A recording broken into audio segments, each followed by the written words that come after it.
All right, let's unpack this. The wild, chaotic, utterly delicious world of street food. You know the one. Where you definitely need to grab a napkin, or maybe like 5, because things are about to get gloriously, wonderfully messy. Uh-huh. The best kind of messy. Exactly. We're not just talking about, quick bites. We're diving into the true, unfiltered heartbeat of any city. It's kind of like a shortcut to understanding its very essence, right? Yeah. Way beyond any fancy Michelin-starred dining room. Absolutely. Forget the white tablecloths for a minute. This is where the real magic happens. You're like Dirty. dodging pigeons, balancing a paper plate precariously, Holding onto it for dear life. and genuinely praying that the incredible sauce doesn't land on your favorite shirt. It happens, though. It always happens. It's a law of physics, I think. It must be. Right. But it's just pure, unadulterated flavor that kind of shouts, who needs a reservations list when you've got a sizzling grill, a dream, and a line of hungry people forming behind you? Yeah. And what's truly fascinating here is how this seemingly simple food holds such profound history and heart and, economic significance too. Our mission for this deep dive really is to extract the most important insights from, well, the rich tapestry of sources we've gathered on global street food. Mm-hmm. We're going to explore its ancient historical roots, dive deep into its myriad global variations, uncover its profound cultural and social significance, and truly get into the compelling, often kind of poignant stories behind those legendary carts and unassuming stalls. Yeah, the people behind the food. Exactly. This isn't just about what you eat. It's about food that rejects pretense, where the sheer deliciousness, the vibrant community, and the undeniable authenticity speak for themselves. No need for frills or fancy presentations. It's the kind of honest, vibrant food that connects you not just to a place, but to its people and their, enduring spirit. Okay, let's kick things off with the really important stuff. Our personal street food obsessions. We all have that one dish, right? Oh, yeah. That culinary memory that sends shivers down your spine in the best possible way. For you, what's that single street food masterpiece? The one you'd literally run through traffic for at midnight. Oh, man. The one that makes your soul sing a high note only dogs can hear. Okay, you're coming for my soul with that question. But it's an easy answer, though, because it lives in my mind rent-free. Hit me. It's got to be the halal chicken and rice from that legendary cart on 53rd and 6th in New York City. Oh, the classic. You know the one, the line is just snaking around the block at 1 a.m., even when it's freezing out. Seriously, like always. And the vendor is just absolutely slinging platters like they're auditioning for some high-stakes Broadway show, A true master of their craft. It's an institution. I totally get that commitment. And let me guess. Full hot sauce every single time. No playing it safe. Safe. PFT. Please, we're talking full hot sauce. No exceptions. Attaboy. My mouth is absolutely screaming. My nose is running. My eyes might even water a little bit. Part of the ritual. But that perfectly charred chicken, combined with the fragrant, fluffy rice, all drenched in that creamy, tangy white sauce. It is truly a religious experience. Hey, believe it. I'm pretty sure I saw the food gods themselves smiling down on me once as I devoured it hunched over on a freezing New York night. It just hits different when it's that authentic, that satisfying, that uncompromising. I respect that dedication more than words can say. Okay, mine. For me, it's a tiny, unassuming stall in Tainan's bustling night market in Taiwan. Ooh, Taiwan night markets. Legendary. Yeah. Serving up the most incredible Luru fan. It's deceptively simple.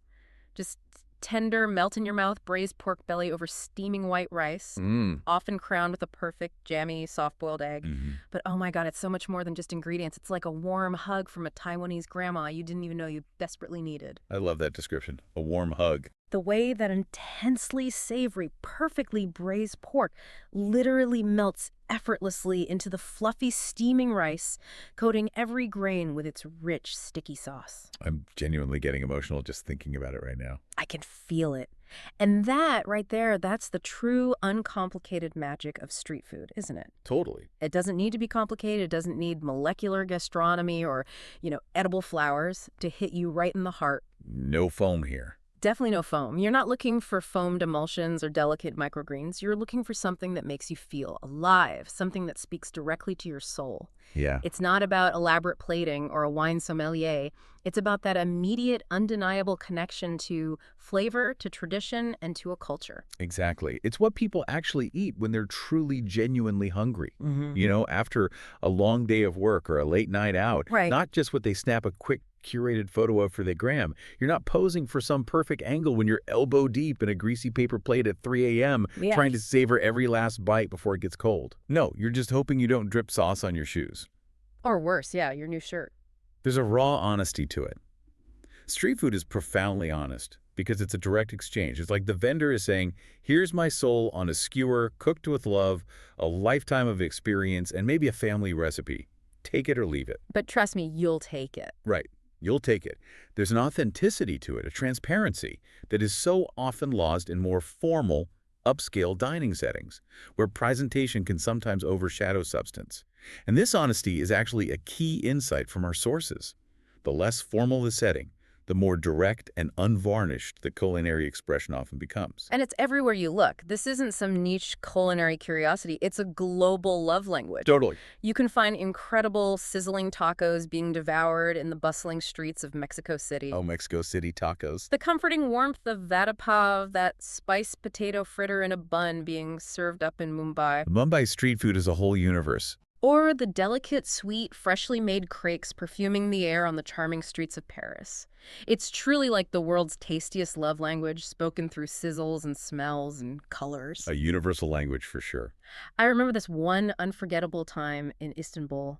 I stumbled upon a guy grilling kokura-spiced lamb intestines. Right, wrapped up tight, cooked slowly over glowing coals. Okay, that sounds intense. Sounds pretty intense, yeah. It's not for the faint of heart or stomach, maybe. But one bite, and I was instantly hooked.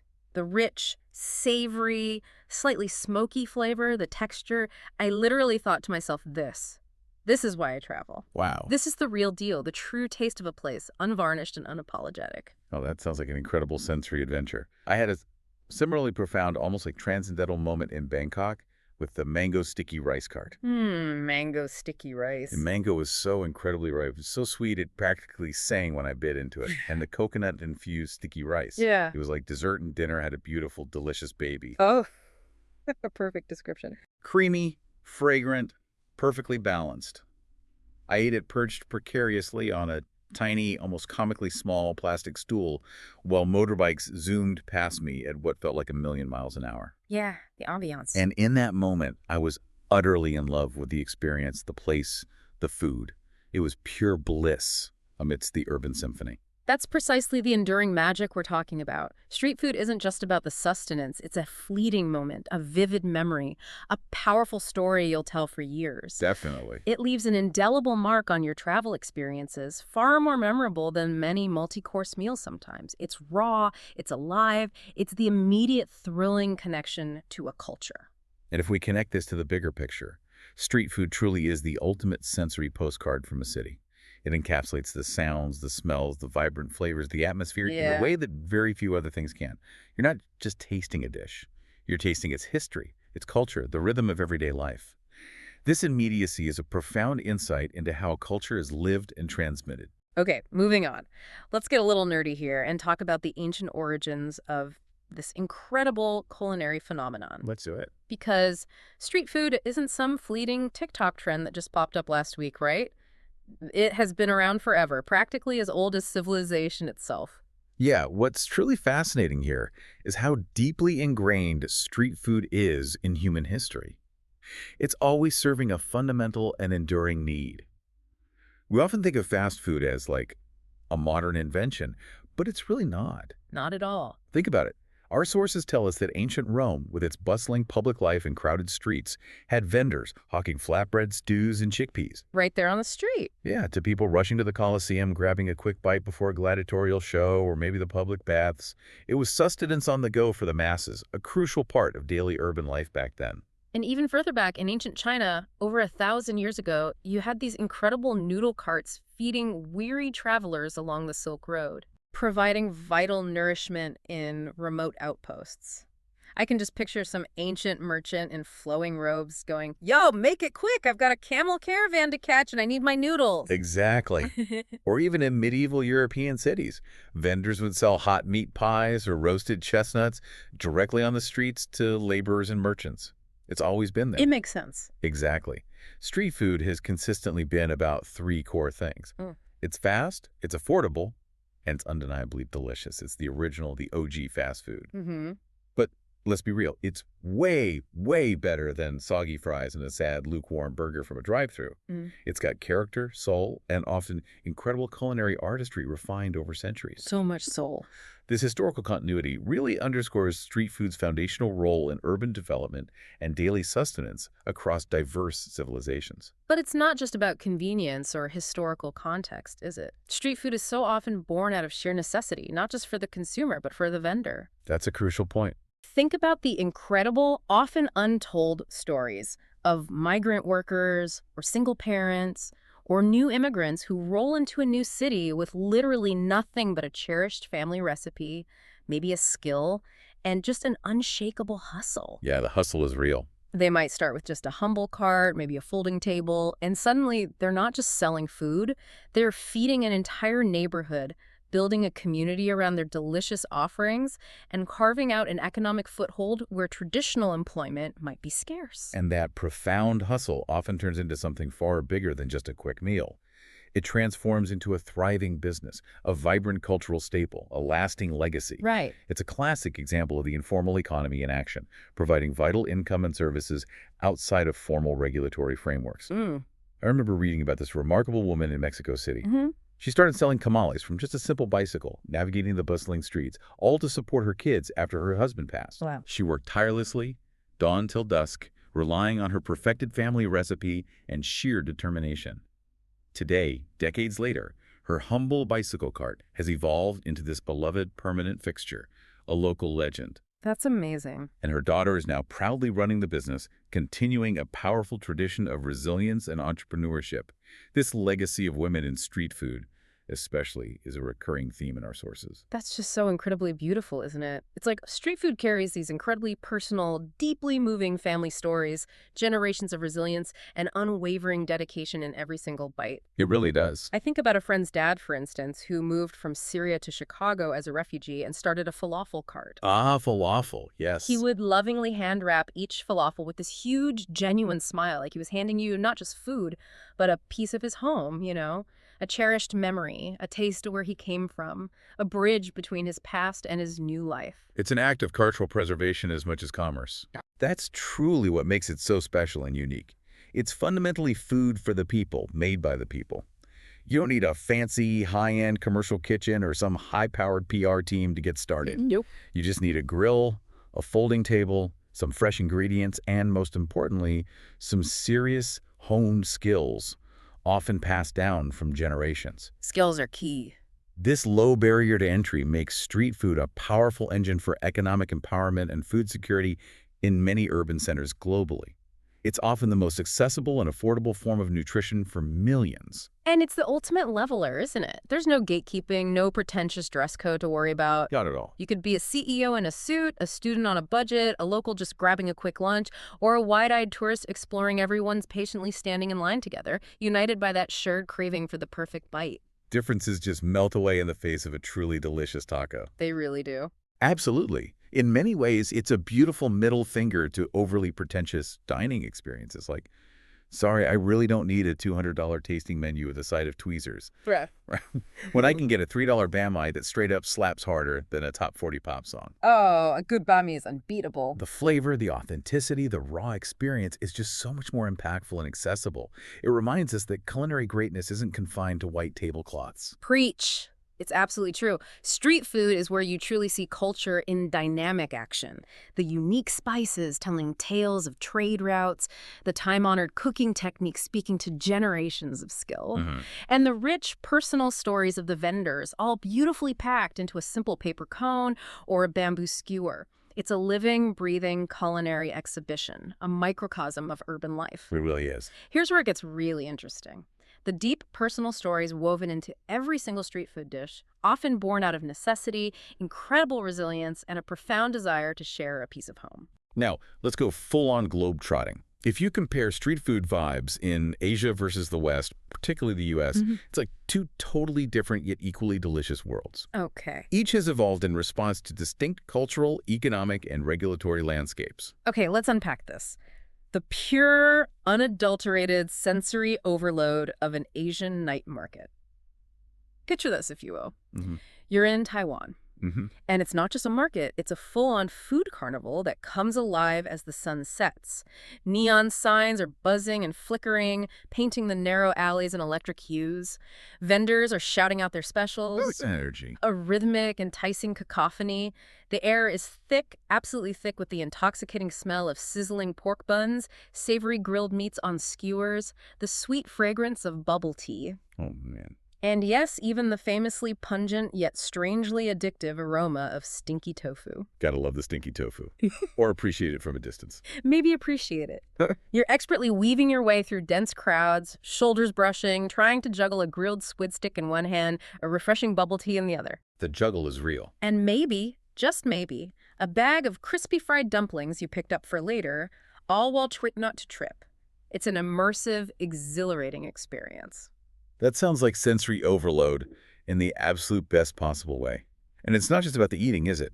As our sources highlight, in many Asian cultures, night markets are a pivotal social phenomenon. Totally. They're community hubs, places where families gather, friends meet, and daily life unfolds after dark. Totally. Night markets are where you go to live, not just to dine. You snack, you chat with strangers or friends, you laugh until your sides hurt. Yeah. And sometimes you might even have a friendly, good-natured debate over who gets the last oyster omelet. I can see that happening. It's less about just consuming food and more about soaking in the vibrant chaos, the profound human connection, and the sheer energy of urban life. It's a place where social bonds are forged over shared meals. Meanwhile, back in the West, particularly in the U.S., we've got food trucks that are trying to keep up, but they've evolved quite differently. You pull up to a sleek, shiny truck parked outside a trendy craft brewery or at a designated food truck park, and it's basically a restaurant with wheels. Pretty much. They often have sophisticated, sleek logos, professionally designed branding, and QR code menus. Oh. A far cry from a humble folding table and a hand-painted sign. They've gone through a process of formalization. Oh yeah, the West definitely loves its bougie food trucks, as we affectionately call them.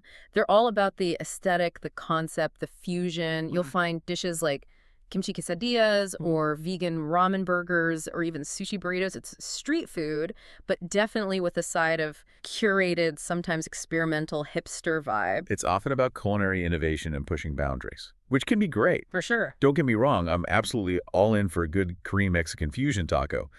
But the prices, this is a stark contrast. I once paid a whopping $15 for what was labeled as a gourmet hot dog. $15. $15. And I remember thinking, this thing better come with a side of diamonds or at least a gold-plated bun for that price.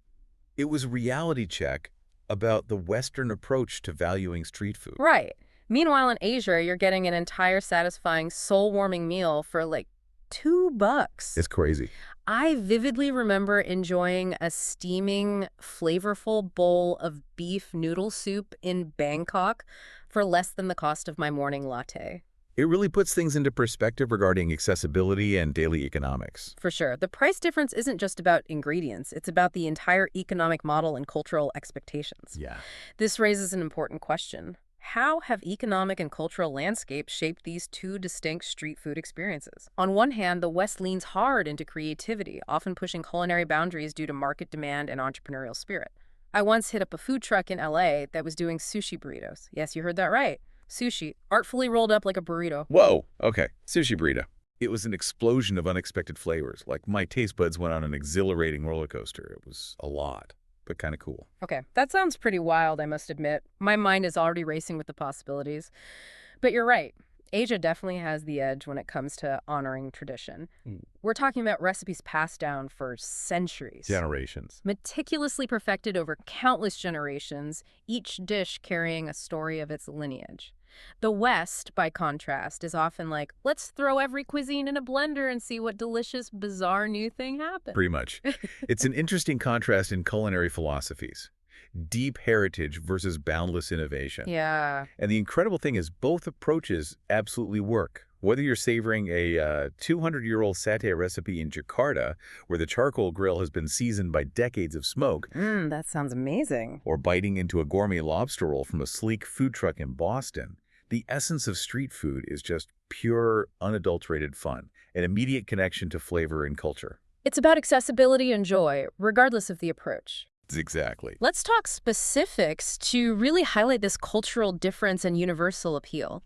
In Mumbai, you've got pav bhaji, a delicious, spicy mashed vegetable curry served piping hot on a buttery toasted bun. Oh, pav bhaji is life-changing. Right. It's made right there on a bustling cart by a vendor who's basically a spice wizard, effortlessly conjuring complex flavors amidst the street noise. It's about $1, Right. and it's absolute soul-satisfying perfection, eaten communally. $1. Unbelievable. And then if you swing over to London, you'll find these incredible Jamaican jerk chicken trucks at various street festivals and designated food spots. Oh, yeah. Jerk chicken. The chicken is smoky, intensely spicy from the Scotch bonnets, and so incredibly tender, it literally falls right off the bone. It's so good, you almost forget how perpetually gray and cold it often is in London. True. But yes, you are definitely paying around $12 for a plate, reflecting that Western price point and often the higher overheads of operation. It's a fascinating trade-off, isn't it? Asia often offers incredible volume and deep, unwavering tradition. The West often brings a certain polish, a commitment to fusion, and maybe a higher perceived value. But at the end of the day, no matter where you are, no matter the price point, it's all about that singular, perfect moment when you take a bite and the world just stops. Yeah, that moment. Everything else fades away, and it's just you and that incredible flavor, that unadulterated joy. So what does this all mean for you, the adventurous eater? It means endless possibilities, a world of flavor waiting to be discovered, no matter where you are on the globe. Building on that, what's truly fascinating here is how regulation, or often the delightful lack of it, directly impacts the street food experience and the very nature of the food itself. The rules, or lack thereof. Let's get into the nitty-gritty. Yeah. In a lot of bustling Asian cities, street vending operates in what we could generously call a flexibly regulated environment. It's a dynamic, almost organic system. Yeah, it's less about a strict rule book and more like, oh, you're grilling fresh fish in a back alley, the smoke wafting through the neighborhood. Cool, just try not to start a massive fire, okay? Pretty much. Everyone knows it's there, it's part of the urban fabric, and honestly, the local cops might even just grab a skewer themselves in their patrol break. Totally happen. There's this kind of organized chaos that just works because it's built on trust and immediate reputation. If the food's bad, people don't come back. Simple as that. Or it gets around fast. It truly is organized chaos, and it thrives because of implicit social contracts. Vendors set up shop wherever there's consistent foot traffic, responding to immediate demand. And the food is so incredibly good, so undeniably delicious, that nobody really cares about the fine print or the official permits. Case trumps paperwork. Often, yeah. The taste and immediate satisfaction often override any bureaucratic concerns. This informal system allows for incredible agility and responsiveness to local tastes, fostering a rapid evolution of dishes and techniques. It's a testament to how robust human ingenuity can be without rigid oversight. But then you swing over to the West, and particularly in cities like New York or Portland, and it's a completely different ballgame. It's a full-blown paperwork extravaganza. The paperwork party. Exactly. Yeah, you're talking about numerous permits from the health department, food handler licenses, rigorous health inspections, often complex zoning laws, even getting specific parking approvals just to set up a food truck for a few hours. It's amazing. Honestly, it feels like you need a PhD in bureaucracy just to sell a simple hot dog, or, as our sources suggest, a dedicated team to navigate that whole process. That's absolutely true, and it highlights a significant difference in how urban spaces are managed and how commerce is perceived. In less regulated places, you often find raw, deeply authentic food recipes that haven't fundamentally changed in decades. Yeah. Passed down through generations with a purity born of direct, unmediated creation. There's a certain uninhibited expression. In contrast, the extensive regulations in the West, while often intended for public safety and order, can create significant barriers to entry for small, independent vendors, For sure. pushing them towards more formalized, higher-cost models. But here's where it gets really interesting. That very red tape and those constraints often push vendors in the US and other Western countries to get incredibly creative. The creativity trade-off. They have to stand out in a crowded, regulated market because the barrier to entry is higher, and the prices often reflect that. So they go absolutely wild with concepts. Okay, example. I saw one truck in Austin, Texas, doing donut sliders. Yes, that's mini burgers with glazed donuts as the buns. Donut sliders. Donut sliders. My mind was blown, and and my arteries felt a slight tremor of fear, but the sheer audacity of it was amazing. Okay, that is either a stroke of absolute culinary genius or a delicious crime against humanity. I mean, I desperately need to try it to definitively decide which it is. You do? This is a fascinating insight. Sometimes, constraints don't stifle creativity. They redirect it into unexpected, innovative forms. It's a true food truck fever dream, as our sources describe it, a culinary arms race for novelty. Right. And don't even get me started on that grilled cheese truck in Portland that I'm still dreaming about. Ooh, Portland grilled cheese. Tell me more. They had, no exaggeration, 40 different kinds of grilled cheese sandwiches. 40. 40. They had truffle oil ones, mac and cheese stuffed ones, even one with mango chutney and brie. Mango chutney grilled cheese. Okay, now you're just messing with me. I am not. My heart was screaming, yes, yes, 1,000 times yes. But my arteries were giving me a stern lecture saying, we really need to have a serious talk about your life choices. It was a beautiful, delicious internal conflict. Mango chutney grilled cheese. My friend, you are living in a full-blown food truck fantasy, and honestly, I'm a little jealous of your adventurous spirit and concerned for your arteries. It was worth it, mostly. This level of specialized innovation is often a direct result of the competitive, regulated environment, forcing vendors to find a niche and excel at it. Guilty as charged. But that's precisely what I adore about street food. It's where people genuinely take risks, where culinary rules are bent, if not outright broken. It's like, no rules, just vibes, and maybe a little culinary madness. Yeah. I heard about a guy in Mexico City who started a taco cart. And his signature dish was chapulines or cricket tacos. Cricket tacos. Yes, actual crispy crickets. And now he's got this massive cult following, people lining up for his unique take. That is truly next-level innovation. A perfect example of embracing local, unconventional ingredients and turning them into a sensation. Right. And it perfectly illustrates how street food constantly evolves.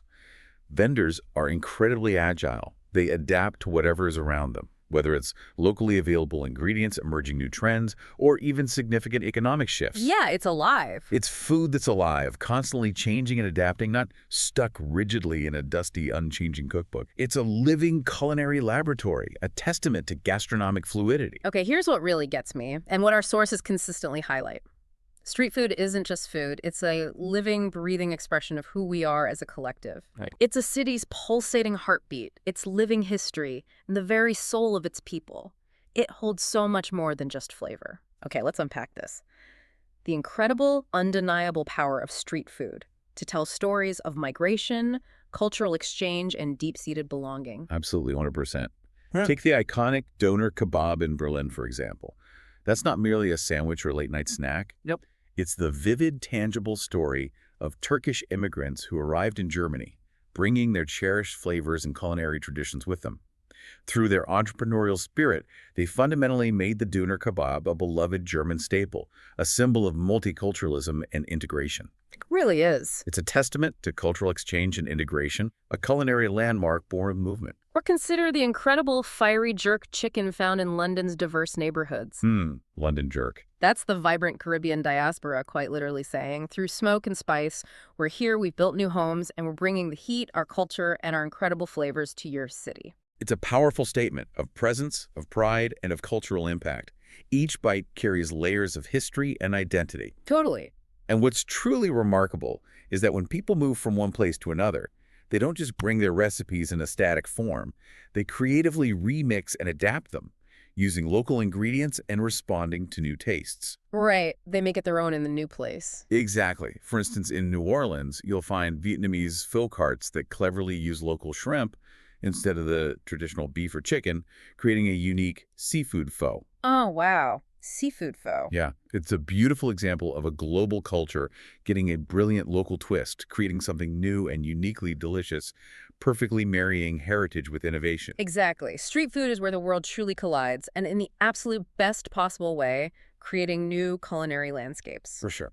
I had this incredibly poignant experience with an arepa in Bogota, Colombia, from a Venezuelan vendor who had fled the crisis in her home country. Oh. She was serving these warm, comforting corn cakes, generously stuffed with cheese, and implicitly with so many stories of home, of loss, of hope, and of rebuilding. I honestly teared up a little as I ate it. I can imagine. Realizing I was tasting not just food, but a piece of someone's journey, it really hit me. You know, that's incredibly powerful. I had a very similar moving moment in LA with a Salvadoran pupusa cart. Pupusas. The woman running it told me she learned the recipe from her mother, who in turn learned it from her mother, a chain of culinary knowledge extending back generations. Generations on a plate. It was like I wasn't just eating a delicious, comforting pupusa. I was literally eating history, a taste of generations of tradition and love, a direct line to a family's heritage. Wow. If we connect this to the bigger picture, street food truly is a living, evolving narrative of humanity, told through flavor, culinary ingenuity, and the universal human need for connection and sustenance. It's a testament to cultural resilience. That's it exactly. Street food is a profound love letter to a city, beautifully written in sauce, spices, and skewers. It's the comforting taste of home, but often it's also the exhilarating taste of a brand new home, a fusion of past and present, tradition and adaptation. Yeah. Every single bite carries a unique story of migration, survival, creativity, and the enduring human spirit. So what does this all mean for you, listening right now? It means every street corner is a potential portal to another culture, another compelling story, another piece of someone's heart, waiting for you to discover. All right, we've been talking a lot about our own street food loves and discoveries, but our listeners have some truly epic stories too. Yes. Love listener stories. We ask you to send in your most memorable street food adventures, and you delivered. Let's read a couple of the amazing submissions we got from you on our social channels. I absolutely love this part. It reminds us that these aren't just abstract ideas, but real lived experiences. Okay, first up is Sarah from Chicago. Hi, Sarah. She says, the best street food ever was a semita sandwich in Puebla, Mexico. Ooh, Pueblo semitas are legendary. Right. It had spicy pork, perfectly ripe avocado, and this unbelievably crispy sesame seed-crusted bread that was like a flavor explosion in my mouth. I ate it perched on a curb, completely unglamorous, juice dripping down my arm, and it was pure, unadulterated joy, a moment I'll never forget. Sarah, you are speaking my language. I can almost taste that sandwich right now. The crunch of the bread, the creaminess of the avocado, the kick of the spice. Amazing. Sounds incredible. Next, we've got Jamal from Toronto who wrote in. There's this incredible shawarma spot in my neighborhood run by a Syrian family. Shawarma. The garlic sauce is so incredibly good, I honestly think I'd drink it straight, no chaser. I feel that. It's like a warm hug in pita form, packed with tender, juicy meat and fresh veggies every single time. It's my comfort food. Jamal, you are making my stomach growl right now. Seriously, folks, keep those amazing stories coming. Hit us up on social media with your ultimate street food faves, maybe even with some sauce on your face. Yes, show us the evidence. We want to see and hear them all. It truly brings the global street food tapestry to life. All right, let's have some fun with our very own street food fantasy draft. Oh, yes. The draft. We each get to pick 3 ultimate street foods from anywhere in the world to build our absolute dream street food meal. No rules, just pure culinary fantasy. You're up first. Okay, this is genuinely tough, a true test of my willpower, but I'm ready. For my first pick, I'm going with takoyaki from Osaka. Ooh, takoyaki, good start. Those perfectly spherical, crispy on the outside, gooey on the inside, octopus-filled dough balls with the dancing bonito flakes on top.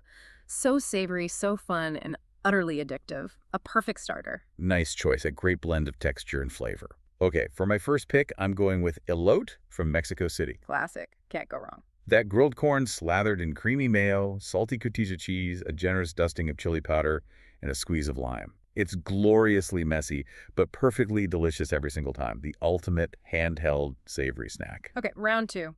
For my pick, I'm going with Bellapuri from Mumbai. Ah, Bellapuri, Texture City.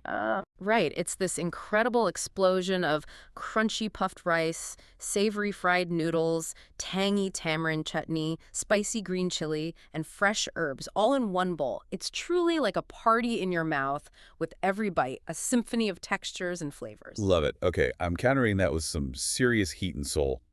Jerk pork from a roadside stand in Jamaica. Oh, deep cut. Nice. It's smoky, intensely spicy from the marinade, and so tender it just falls right off the bone. Served with a side of festival bread or rice and peas, absolutely legendary, and you can smell it cooking from a mile away. Okay, final pick. The crescendo of my meal. I'm going with xiaolongbao from a bustling Shanghai street stall. Soup dumplings. Excellent choice. Those delicate, thin-skinned soup dumplings are just a pure flavor bomb in every single bite. The rich, savory broth, the perfectly seasoned pork filling, the delicate wrapper. It's a marvel of culinary engineering and pure bliss. Bold. Excellent choice. A truly exquisite dumpling. Okay. I'm closing out my dream lineup with churros from Madrid. Ah, the sweet finish. Crispy, sugary, golden fried dough, often served with a rich, thick, almost pudding-like hot chocolate for dipping. It's basically dessert goals personified, the perfect sweet ending. Nice. Solid lineup. This raises an important question, though. What culinary masterpieces would make it into your dream street food lineup? Listening right now. Okay, listeners, we need you to settle this once and for all. Head over to our social channels and vote. Team host or team expert. Bring it on. And please, please tell us your dream street food lineup. What makes your taste buds sing? We're genuinely curious. All right, let's wrap this up. But before we do, our vibe today should be crystal clear. Michelin stars are cute. They're perfectly fine. They have their place. They're nice. But the real culinary MVPs are out there on street corners, tirelessly flipping burgers, expertly grilling skewers, and serving up genuine soul with every dish. They're the backbone of many urban food systems. Absolutely. No linen napkins, absolutely no reservations needed, just pure, unfiltered deliciousness, often with a delightful side of wonderful chaos and a sprinkle of pure magic. It's an experience that's truly unforgettable and deeply authentic. If this deep dive made your stomach growl, if it made you dream of far-off flavors, honestly, we're not sorry. Not sorry at all. Go hunt down your nearest food cart, dive into those incredible flavors, and live your best street food life. Support your local vendors. Yes, and if you loved what you heard today, if this conversation sparked a new craving or maybe a travel dream, please smash that follow button. Drop us a 5-star rating wherever you listen. Please do. And share this deep dive with your foodie crew. Spread the street food gospel. We're the Deep Dive, where every bite's got a story waiting to be told and every story takes you deeper. Catch you next time for more incredible adventures in flavor. What's from that? Peace out, and seriously, don't skimp on the hot sauce. Never ever. And as you reflect on the global tapestry of street food we talked about, consider not just the incredible flavors, but the profound human stories of resilience, migration, and community woven into every dish. What unique stories and unexpected connections might be waiting for you on the nearest street corner, beyond just the taste. Go explore, because every street vendor has a story, and every dish is a living piece of culture.